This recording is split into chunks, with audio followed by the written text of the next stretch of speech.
And good afternoon and welcome to the latest Friday Afternoon Live. I'm Kevin Reid, the editor of County Age.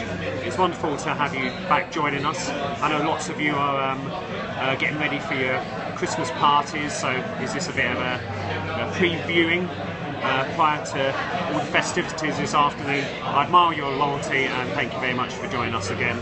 I'm sat in the uber trendy craft beer selling Draft House in Hammersmith, and it's very nice of the guys to let us record from here. So all good stuff.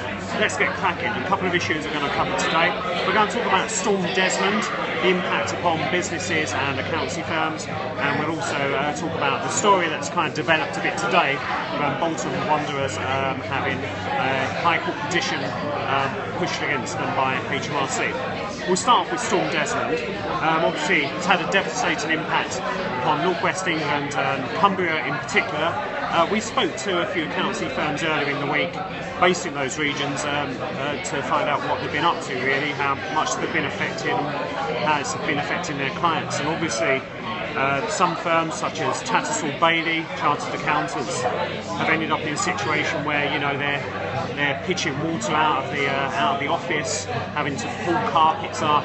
It's a really dire situation, and we talk about accountancy firms, particularly at the higher end, being very well organised, having lots of disaster recovery plans in place. I think for some of the smaller firms, it's easy to talk about that, but when your office is flooded, it's hard to access your computers. It's hard to, some of the info may be held in situ, maybe it's not in the cloud, maybe you have bits of hardware that you need to access from the office and not from home.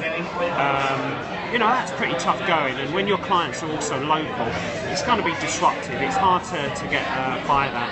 Obviously, a couple of things are going on around that to try and mitigate that situation. Business rates and council tax are effectively being excused for the time being for businesses and citizens that are affected.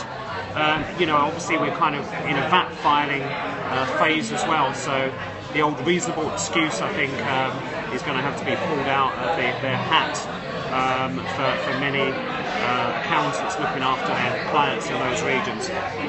But it's a story we'll keep an eye on as that develops, and if there are any accountants out there that have been affected by Storm Desmond and would like to get in contact with us, then please do via the normal channels. Give us a bell through the Contented head offices. You know where we are on Twitter and social media. Get in touch and we'll be happy to hear from you and see how things develop over the next week or two. Okay, moving on from that, Championship Football Club Bolton Wanderers has confirmed in the last few hours that it faces a winding up petition from the taxman.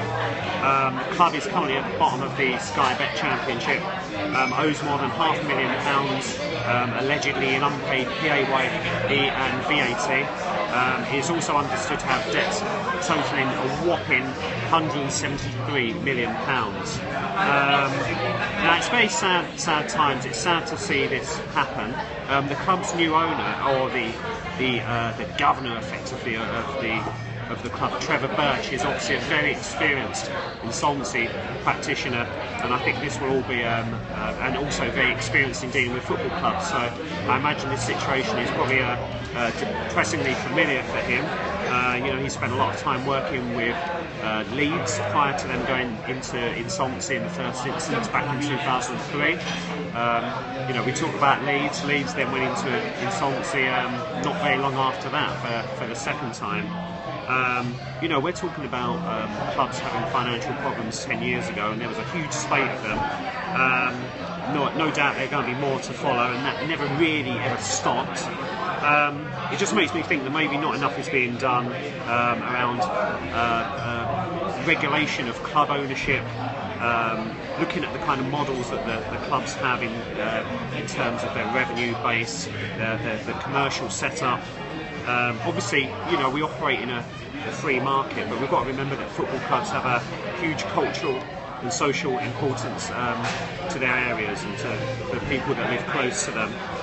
Maybe more should be done to try and manage and mitigate that. Obviously, we know that as clubs fall down the divisions, there are these parachute payments. But maybe it has come to a point where something is done to to kind of mitigate transfer fees. Obviously, the EU tends to get involved in and say, you know, it's blocking trade, but I think it's an issue that we're going to hear more and more of, and we'll obviously keep a close eye on what happens with Trevor Birch and Bolton, and hopefully Trevor can, we're talking about rabbits out of hats, hopefully Trevor can pull a rabbit out of the hat and maybe find some finance for Bolton, or maybe a new owner. Right, so that's it from me. I'm going to have a pint. I'm just going to, I think, slide back into my chair. It's been a very busy week here. We're managing the business finance rules judging earlier in the week, which is obviously linked to our financial director sister title. So I'm very tired. I'm enjoying my pint of Camden Hills very much here. So I say cheers, all you going to your parties this afternoon. Good luck, stay safe, and don't do anything that I wouldn't. Have a good one. See you next week. Cheers.